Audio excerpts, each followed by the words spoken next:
Tyranny is an RPG developed by Obsidian Entertainment and published by Paradox Interactive for PC and Mac, and has been one of the best journeys into the retro landscape I've ever had. Following on from the success of Pillars of Eternity, Obsidian made another venture into the realm of old school role-playing, this time with an all-new narrative hook that makes this game and its story unique among other RPGs, while also offering an old school experience that's complex enough for veterans of games like Icewind Dale and Baldur's Gate, yet accessible for someone like me who's had little to no experience with these types of games.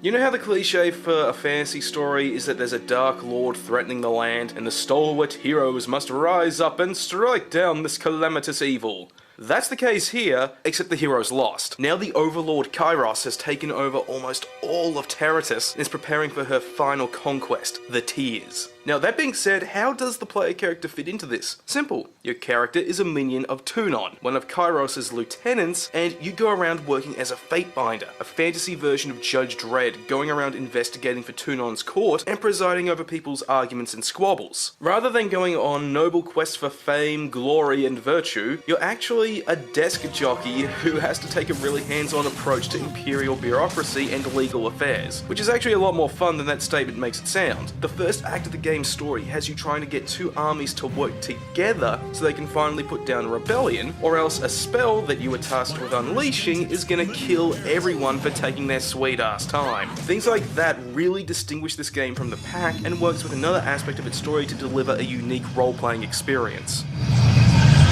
The Overlord means to compel us into action. No doubt the avalanches in the mountains are part of this ultimatum. We must conquer the Oathbreakers or die in failure. There is no room for error, and no other way out of this valley alive. See, since your character is working for the evil overlord as a willing minion, that means your character is evil by default. But since this is a role-playing game, you are free to determine how evil your character is. Personally, I saw my Fatebinder as someone who was loyal to his boss and followed the spirit and the letter of Kairos' law, except there were a few moments where corruption was just too tempting. With the way the story is written, there's more than enough wiggle room for anyone to play as the burgeoning scion of evil they've always wanted to be. Which reminds me, the writing for this game is fantastic. Obsidian has knocked another great piece of fiction out of the park with this game. While the first act can feel rushed, everything else about the writing is impeccably realised. From the world of Terratus and its status as a Bronze Age world in a transitional phase, to the matriarchal yet egalitarian societies of the Tears, none of the writing has been half-assed. If anything, it's been double-assed, especially the characters you meet and can recruit as you journey through the Tears.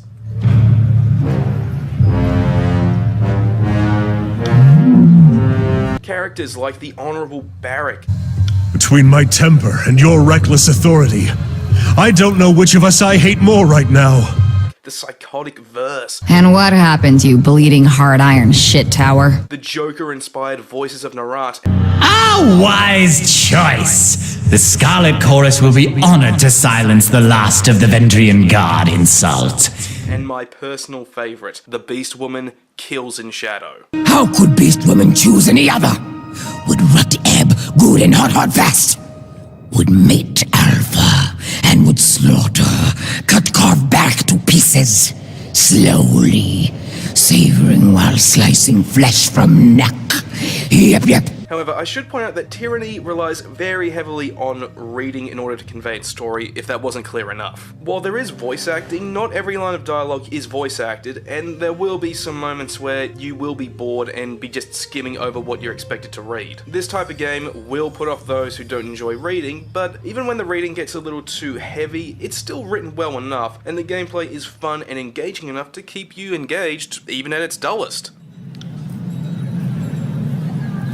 Now, speaking of the gameplay, it does take some getting used to.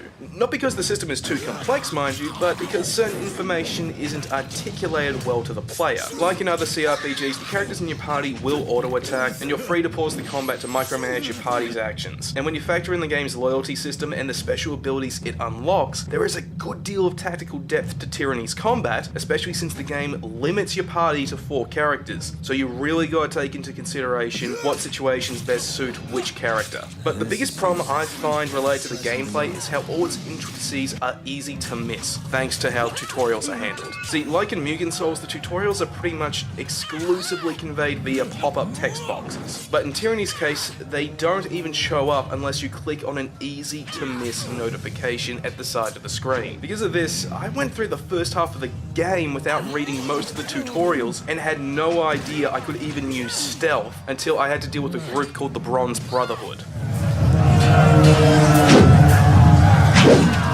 Now, the last thing to say about Tyranny would have to be its graphics. They're fine. A good deal of detail has gone into the numerous environments of the tiers, from the rocky chasms of the Stone Sea to the crying monument of Vendrian's Well. The areas of Tyranny are well realised, in a way that those of Icewind Dale could only dream of. But the character models, though, they contrast way too much with all the detail in the environments to an almost glaring degree. Not to say they look bad, but when compared to everything else around them, they do come off as much more simple, and at times even kinda cartoonish, to be honest. This isn't necessarily a deal breaker, but it is something that I couldn't help but notice while playing this game. Now, with all that being said, Tyranny is one hell of a great game. If you're a fan of the original Baldur's Gate games or other CRPGs from that era, you are going to be more than pleased with this. But if you're a newcomer like me, there will be some moments where the game style will almost put you to sleep, but something will always come around to pull you back in. This is not only a dead set must-buy, but one of the best games I've played all year.